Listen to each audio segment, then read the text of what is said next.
This is J. Krishnamurti's first public talk in Madras, 1979-80.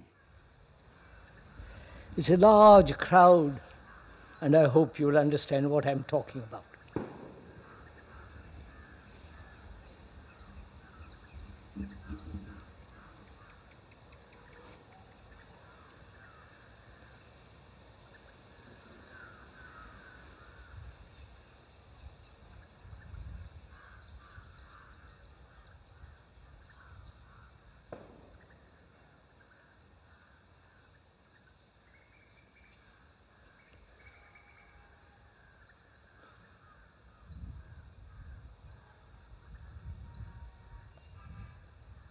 First of all, one would like to point out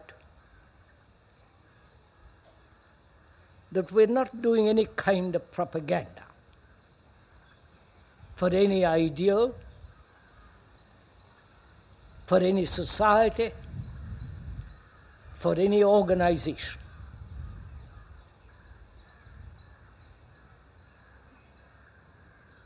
We're not trying to convince you of anything.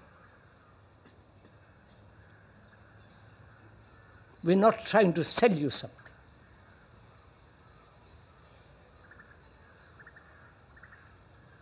But I think we can talk over together, think together, see together, and understand the enormous significance which we seem to miss of existence, of our daily life, our miseries, our confusions, our great sorrows, and the corruption that's going on throughout the world.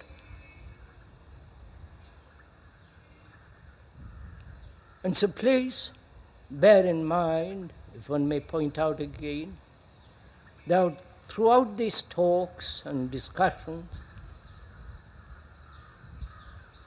we are together thinking, working. To think together is one of the most difficult things to do, because each one has his own opinion, his own prejudices, conclusions, and aspirations. And one can never meet another who is free from these, from his superstitions, from his experiences, from his knowledge which is gathered through books of some guru. And it is infinitely difficult, except under great crisis, that we can come together to think out the problems, not only one's own problems, but the problems of humankind, of which we are part. So if we could begin this evening attempting to think together. Because we're going to go into the question of the whole structure and the nature of the mind, which directs all our lives, which shapes our activities, our specialities, our miseries, our meditations, our innumerable escapes. So, if we can, this evening, think together. One is likely to agree to think together about something,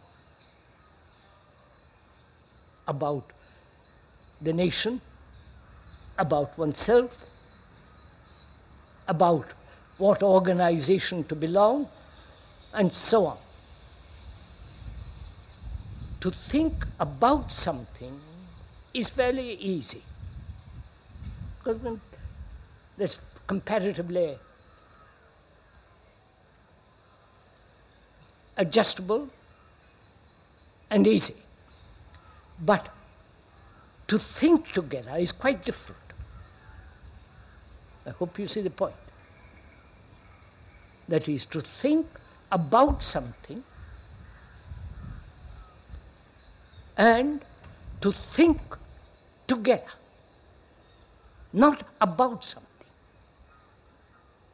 Right? Can we go? That means, can we together forget our prejudices, put them aside for a while, if you can, perhaps permanently. Put aside our experiences. Because if you have your experience and you cling to that, and I cling to mine, then we'll never meet.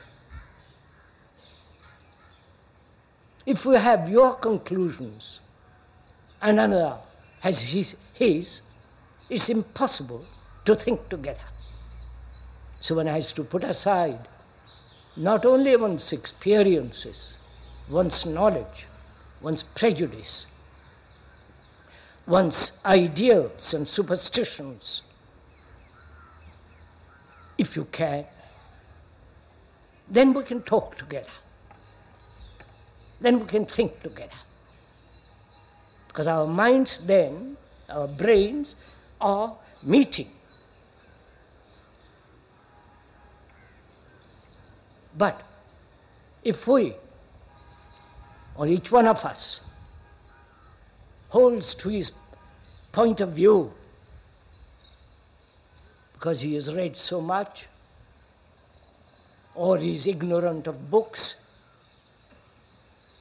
or he wants a particular answer to his own problem, and so on, then it's impossible to think together. Right? I hope you will meet this point. That is, you and the speaker are thinking together, not about something, but the quality of a mind that is capable of putting aside its own particular points of views and opinions and ideals and meeting another who has none of those. Then only is possible to think together without any kind of pressure. I do not know if you have not noticed that we think together when there is a great crisis, like war. When this country is fighting the Pakistan or the Germany, or not this country, other country, then everybody is together. Because their security, their so-called patriotism, which is nonsense, their flags, which they worship, I don't know why, it's just a piece of colored cloth, and they're willing to kill each other. And for this they come together. When I've seen this all over the world, and there's a great, immediate, urgent crisis, then we drop our own particular selfish arrogance and meet each other. And I hope we can do this, not only this evening, but throughout the talks. Because then we can move together. Then we can touch something that is beyond all knowledge, all words, all experience. And that's, after all, the essence of religion. Not the organized religions of the world, which are merely a lot of superstitions and make-believe and doctrines and rituals invented by man out of his fear and loneliness. But when one uses the word religion, etymologically, it's rather doubtful its origin. But it is generally accepted now that it means to coming together, not physically, coming together to observe,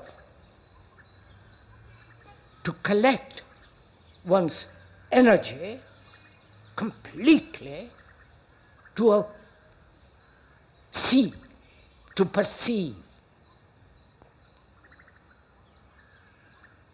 And that requires a great diligence. That is, great care.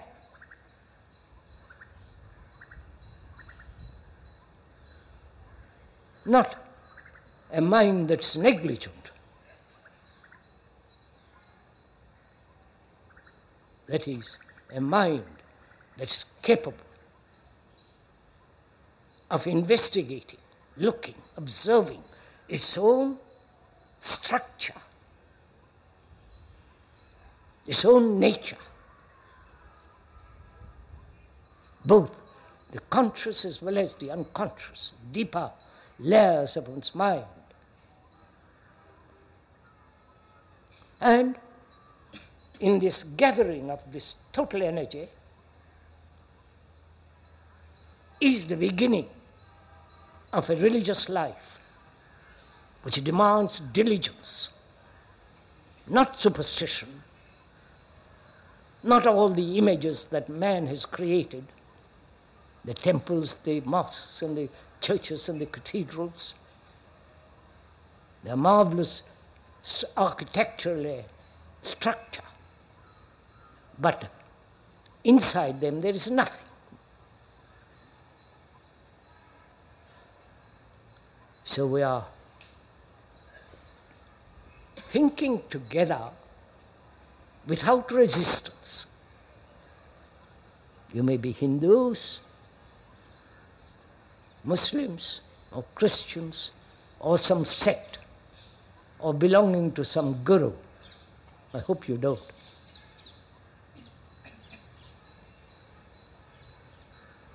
If you do, then I'm afraid we shall not meet each other.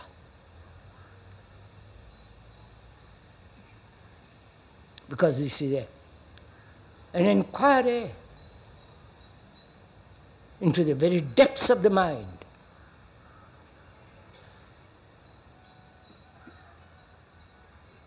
Because the mind is the most important thing man has. By the word mind, one means not only all the senses, their sensory responses, with their emotions, with their desires, the capacity to discern, to understand, to awaken that intelligence, which is not mere book knowledge or clever argumentation. This is the mind which we all have. Our brains are very, very, very old. Perhaps you are hearing this for the first time.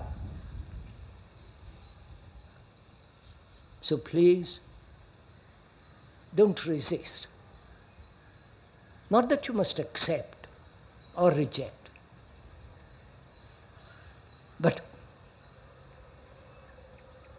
in the process of evolution,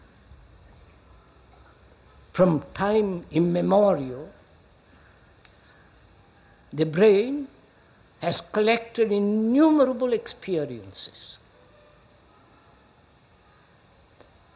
innumerable accidents, incidents, crises, various forms of despair, agony, anxiety, fears, seeking everlasting security, both outwardly and inwardly, seeking that which may be timeless,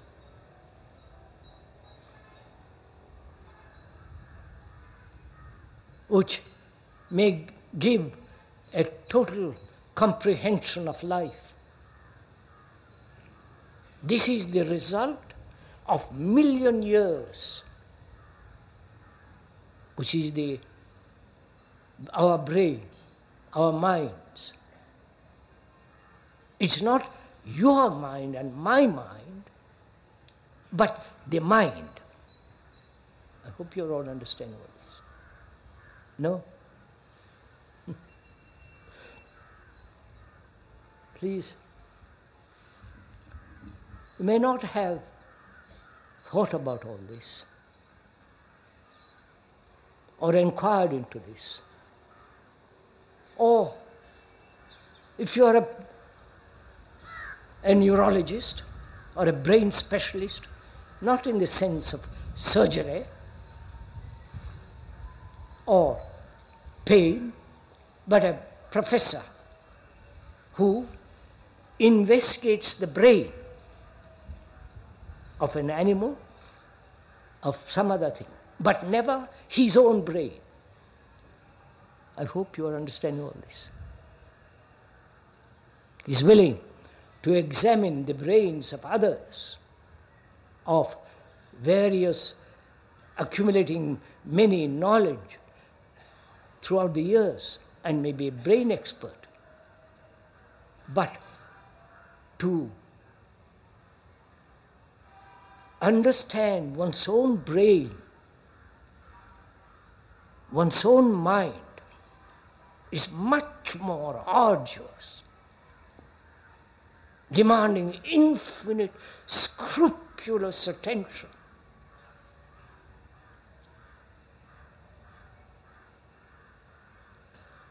And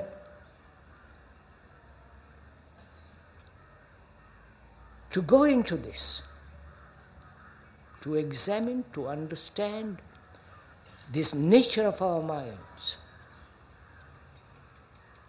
the very core of it, and whether it is possible to bring about a mutation in the very brain cells themselves. Because unless we do this, we are always operating, functioning, moving in the field of the known. Right? Our brains, as we said just now, is the result of million years. During those time periods, it has gathered innumerable experiences. It has suffered. There has been pain, mutilation, wars, despair, a sense of great sorrow. It's all there, of which we may not be conscious, but it is deeply seated there. That's the ground of the brain. You can observe this yourself, very simply if you watch yourself. You don't have to study innumerable books. There is danger in books. There are those people, the worshippers of book, who live according to books.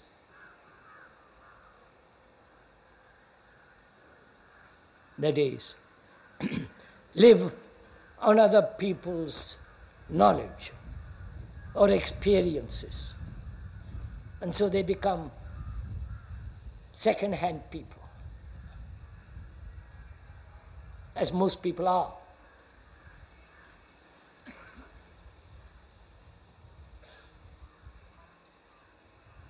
So, together, we are going to observe not what the speaker is saying,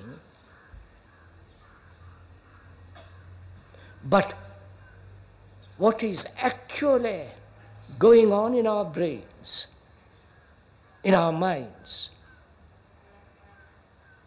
That is, I hope you're all following this, or some of you at least. I'm not talking to myself. I can do that walking along the beach or sitting in one's room.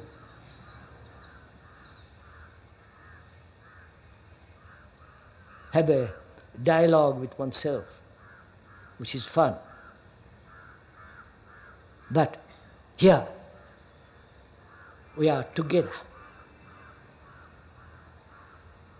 We are together to find out. To find out, first, what it means to observe.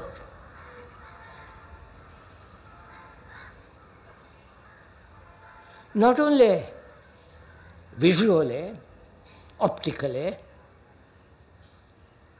but also to observe without the word, without the past, which is knowledge, to observe without any kind of distortion. That's the first thing one has to learn. To observe so precisely,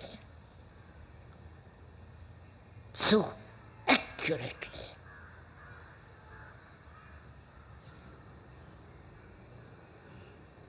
with a sense of scrupulous honesty.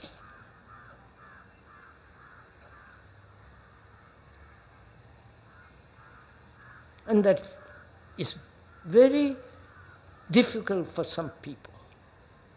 Probably they've never been honest with themselves.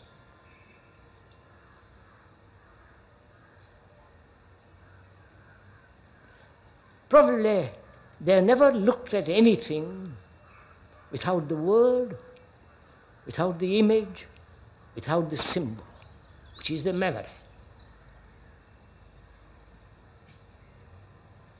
Please, as a speaker is talking, find out if you can look optically with your eyes, look at something, and see whether you can observe without the word,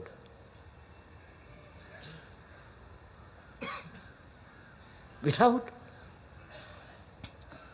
the past impinging on your observation.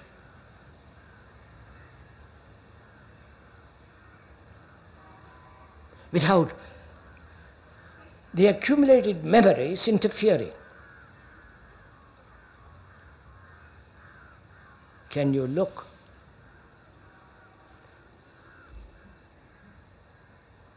at a tree, at the person sitting next to you, at your wife or husband, girlfriend or whatever it is, to look and see how extraordinarily difficult it is to observe someone to whom you are related so precisely, so accurately. You may be able to do it with regard to a mountain, a swift running water, or a sheet of water full of light and beauty. That's comparatively easy. But to observe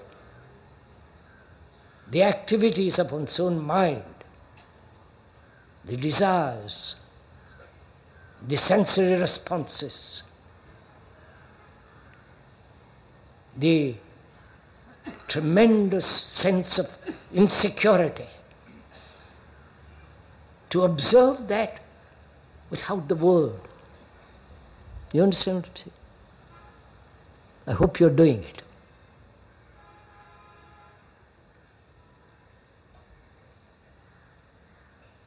As we said, that's the first thing. The capacity to observe. You know, I hope you don't mind my digressing.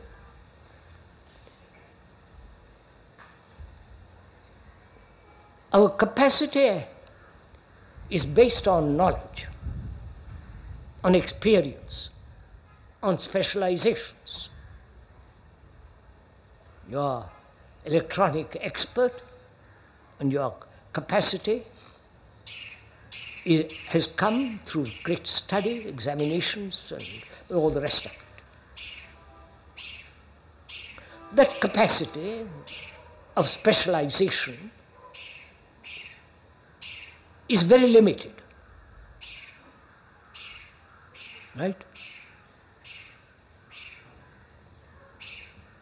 Like a carpenter, master carpenter, he spent years with his tools and with his hands. He produces a marvelous thing.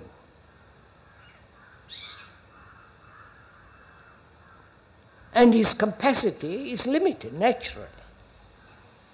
Like the scientist's capacity is limited.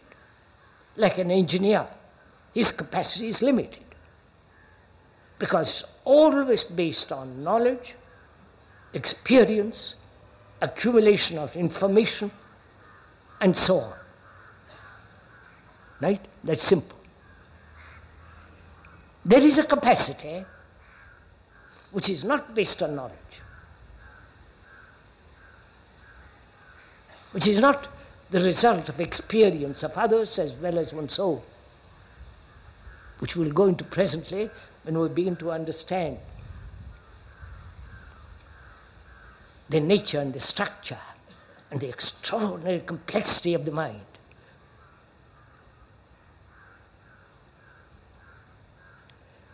And the other thing is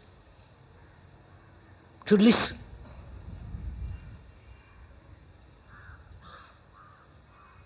To listen not only what is going on around one, that car going along the street changing its gear, but also to listen to all the noise and the rumblings of the mind.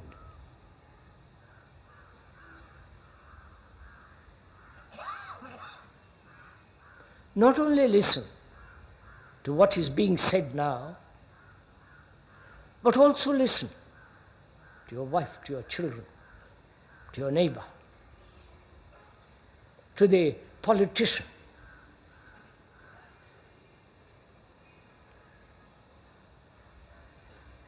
In this country, there are no politics. They're all ambitious men trying to achieve power. Politics means to govern, concern with the people.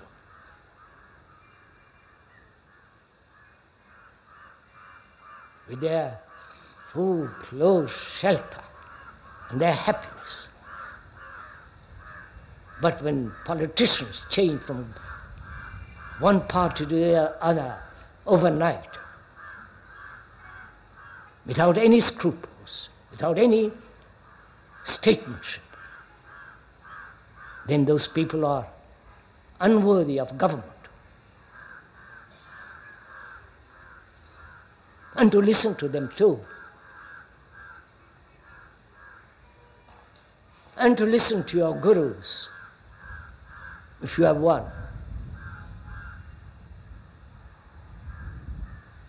Have you ever listened to them?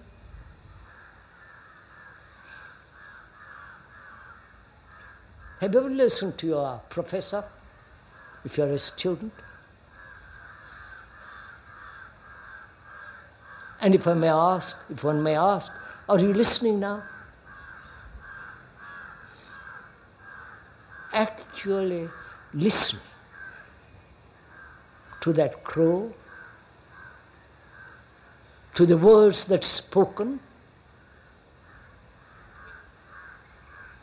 to the words that have their meaning, listening not only the meaning to the word, but behind the word, to capture the meaning of listening, not only to the nervous organism of the ear, but also to hear not only with the ear, but to hear beyond the ear. That requires great sensitivity. That means no barrier, no resistance. Are we doing this? Or we are merely saying, waiting for some deep revelation?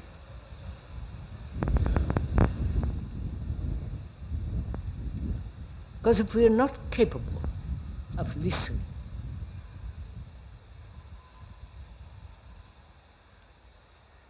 we are not capable of learning.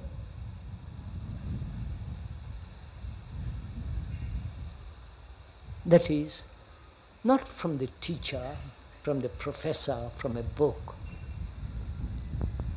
but listening to the vast depths of one's own existence, one's own anxiety. Have you ever listened to your anxiety? That is, to listen to it so that you are not escaping from it. You're not trying to translate what it must be, what it should be, or trying to go beyond it.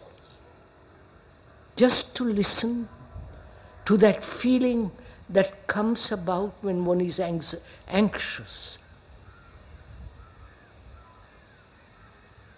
That you need to have a sharpness, a quickness. Because those moments of great anxiety, moment you listen, they slip away. I don't know if you have noticed all these things. But to listen to them without demanding a solution, an answer, a way out of it, an escape, but just to be with it, move with it, so that it flowers. And as you listen, as you observe, the flowering of that anxiety comes to its head and withers away permanently. If you can do this. You see,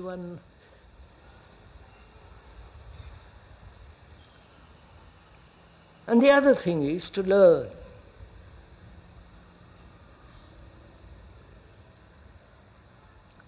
Not from another, not from a book, not from those people who have accumulated or think they have accumulated knowledge and enlightenment and all that business, but to learn through observation, through listening. We have only learned as a means of acquiring a capacity, a job, and that learning has become the accumulation of information and memory. I hope you're listening. And that memory is limited, as all knowledge is limited. All knowledge is within the field of ignorance. All right? Isn't it? I hope you understand all this. It's rather fun, sirs and ladies. Don't be so serious. It's fun to discover for oneself. That is the beginning of creation.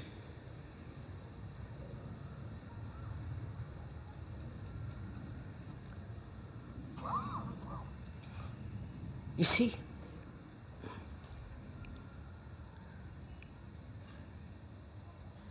there is learning through accumulation of knowledge in many ways. Acting, then knowledge, and further action.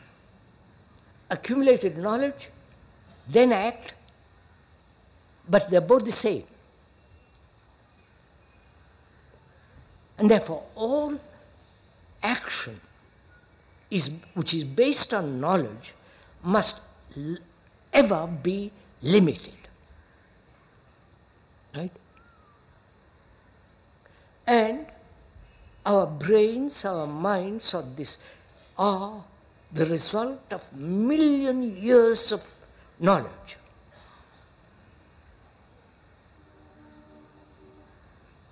Man, from the beginning of time, must have asked himself if there is something more than this everlasting grind of work, of thought, of suffering, of sexual desires satisfied and the agony of having more and all the rest of it. He must have asked million years ago, if there is a reality, if there is truth, if there is something timeless, something that cannot be measured by man, however clever, however erudite, from the very beginning of time, and that inquiry, that seed, is still with us. You following all this? But in the inquiry, in the flowering of that seed, of million years of human longing, hoping, trying to find out, we are caught by illusions. The illusory nature of gods, the illusions that man has created, not only for himself, having created them for himself, he imposes those illusions on others, which is the function of the Guru.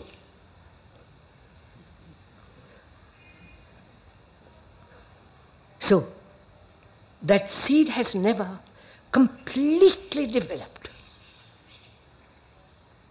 because we have been sidetracked, been carried away by those who say, I know. Do this, don't do that, follow this system, don't follow that system. I am better Guru than your Guru. I am no more, I am much more illumined than you.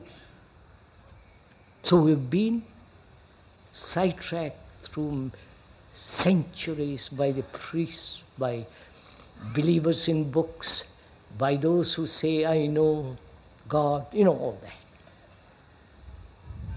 So that this seed that has been planted in man, in the brain for millions and millions of years, has never had the right soil,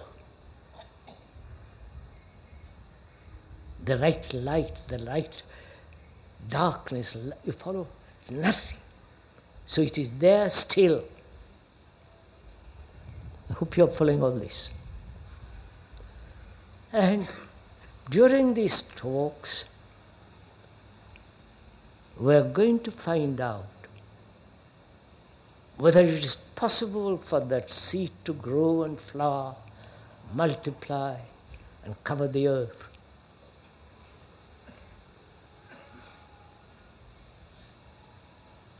That is the function, the necessity of every man. Because in this world, there is such confusion, such violence, corruption, every form of degeneration. And if we do not find that seed and let it flower, we're going to destroy ourselves.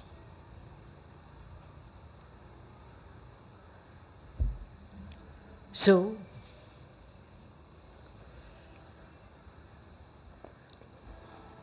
can we now think together? Not about the original beauty of that seed or the flowering of that, but think together. That is,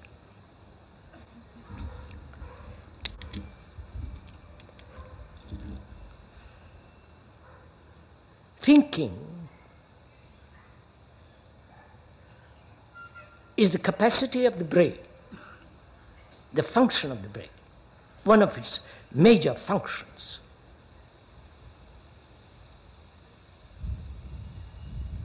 And on thinking, all civilizations are based. You can observe it. All the things that fill the earth and the air, all the things that are created by man, the churches, the mosques, the temples, are the result of thinking. And the gods within them are the result of thinking. Thinking is the basis of our life, basis of our action.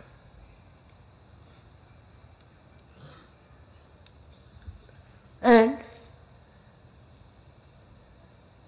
thinking, if you have noticed very carefully, is always directional. Right? Please, we are doing it together, don't go to sleep. Is directional, which is either horizontal or vertical. Thinking, when you read a book, is linear, straight line, horizontal. So our thinking is always in a straight line or moving forwards and backwards.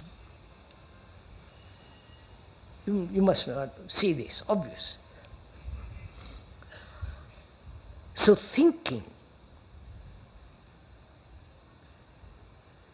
which brings about all our action, all our perceptions, all our activity, is based on thought. And if you observe, thought is limited. It may be extended in any direction, horizontal, vertical, but it is still limited. One may be a great thinker, but that great thinker is limited because knowledge, which is the result of experience, right? Knowledge has come because one has had million years of experiences. That knowledge is limited. There is no complete knowledge, right?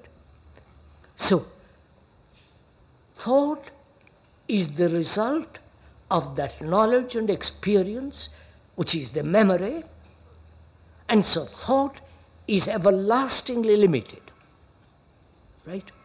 I hope we are together in this. Please, because we are going to something which you must get together. We are working together. Not I'm working, you are listening, which is generally what happens when you go to meetings. But we are working together, which is much more fun, much more alive. You're not just listening to a series of ideas, but together we are working to see how extraordinarily this thought had pervaded all our actions, all our life. And thought being limited, our brains have become limited. You understand? Oh, God's sake, come on, sirs.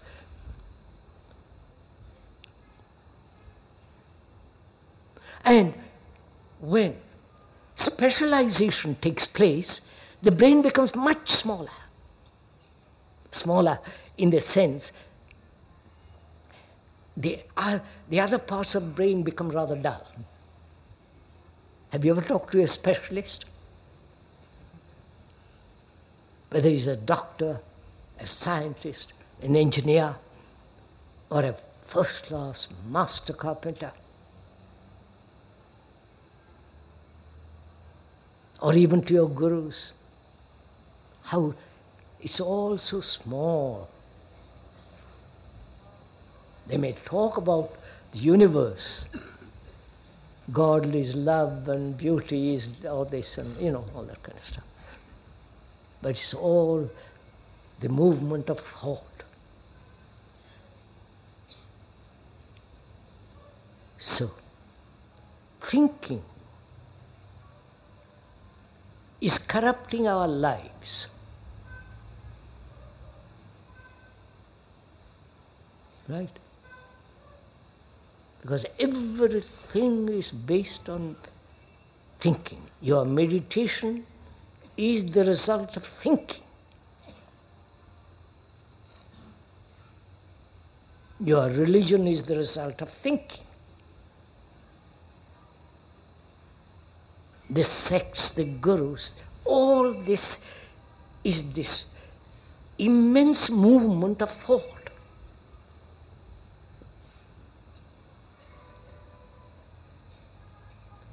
And thought has its right place. Otherwise you couldn't come here and go back home.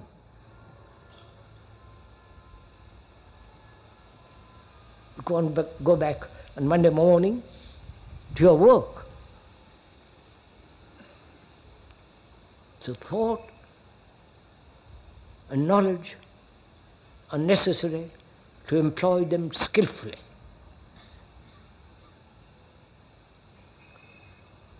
And on this thought, mind has lived. Isn't it? Noticed in yourself? One thought contradicting another thought, one thought trying to control another thought, one thought seeking something more and failing, and then that thought says, I'm frustrated. One thought says, I must become some marvelous human being. And another thought, craving for money, position.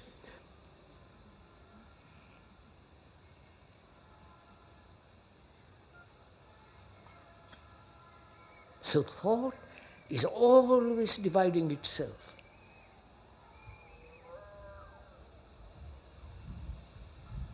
one group against another group of thoughts. I don't know if you are aware of all this. And we give such tremendous importance to thoughts that have nobility, you understand? That act on principles, on ideals, on service, all this. So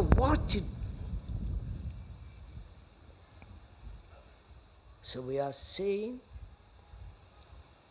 that as knowledge is limited and is always in the shadow of ignorance, because knowledge can never be complete, however distant in the future. And so all our life is limited. Just listen to that.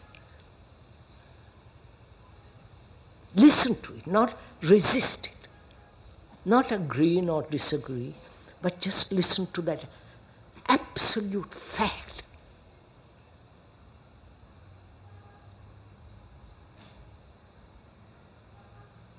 That your meditation, the deliberate posture, the deliberate control, the deliberate breathing, the deliberate, directed will to achieve something.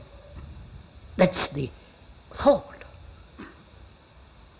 And through that meditation, you hope to discover something which is limitless.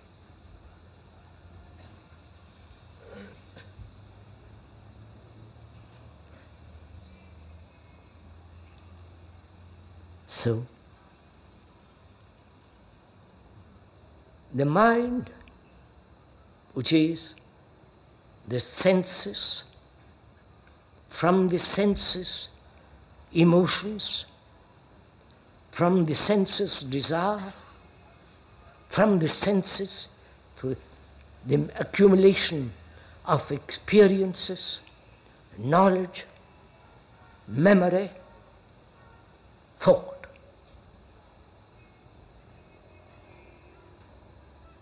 That's the whole content of our mind, in which there is contradiction, saying one thing and doing another, wanting peace and doing everything to contradict that, wanting to be happy and destroying that by an action.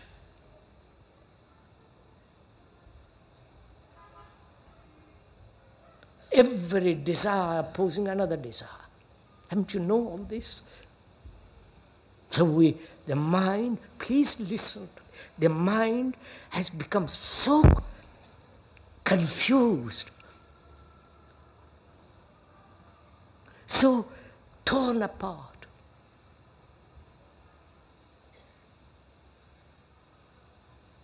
And we are and thought says, cease this, and thought says, I must do something about it.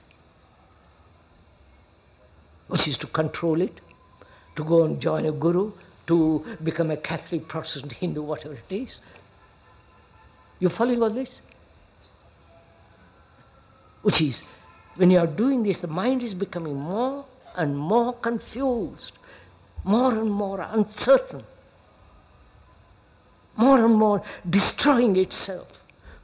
Please realize this.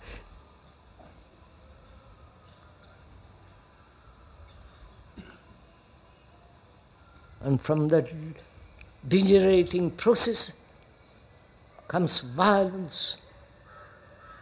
What is happening in the world, you all know it.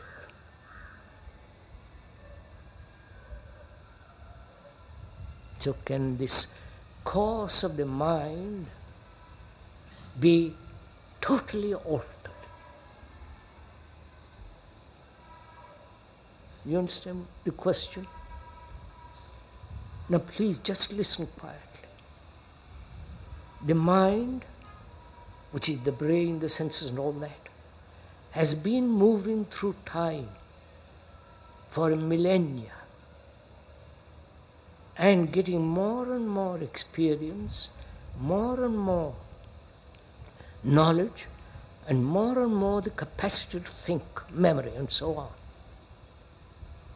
And its activity is always limited because of its own knowledge. It's breaking up. It's happening in this country, don't you know it? One group against another group. The group which is anti-Brahman and the group which is Brahman. The Muslim, you know all this. And in this state, the mind says, is there security? Because it cannot live, the brain cannot live without security. You understand all this? Like a child, if you have observed a child, it needs security. It needs the security of the mother and the father. The baby has to be held, nourished, looked after, put in your lap and love it, protect it, which very few mothers do anyhow. They treat the babies as their toys. That's irrelevant, that's for the side issue.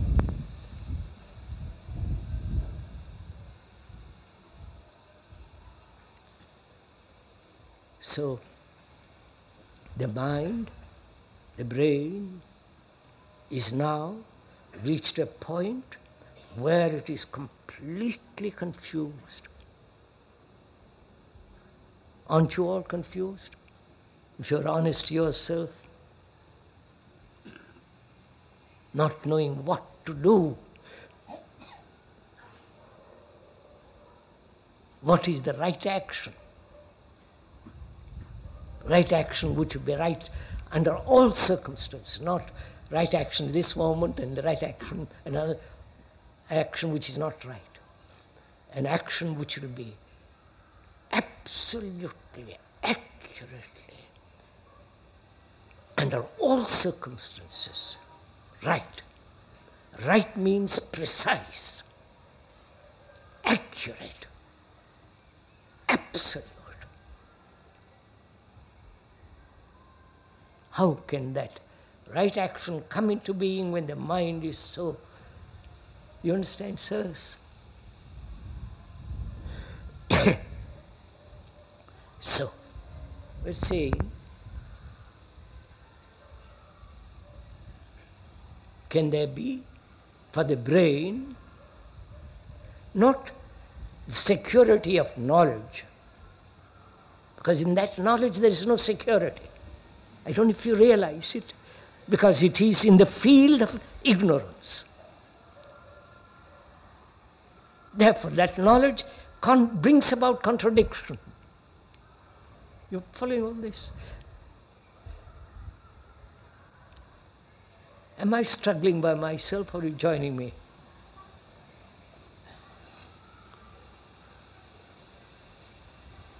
The brain needs absolute security for that seed to flower. You understand? The seed that man has sown throughout the ages to find something beyond all this confusion, misery, something that is incorruptible, something that is not measurable, something that may have tremendous ecstasy. But a mind which is so confused can never find it, can never allow that seed to flower. So we are asking, what shall we do together? You understand, sir? What shall we, you and the speaker, do together? Not the speaker by himself, but you and he together.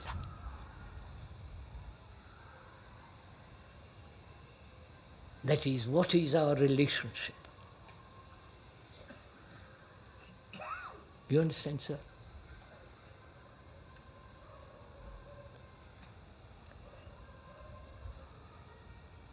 It's 6:30. Have you had enough of it for an hour? I think you have, haven't you? Wait a minute. There are 6 talks.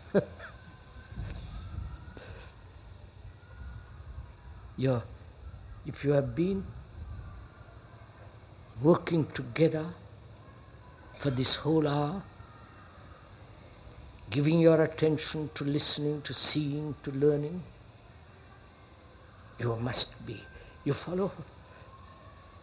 You must have gathered tremendous energy.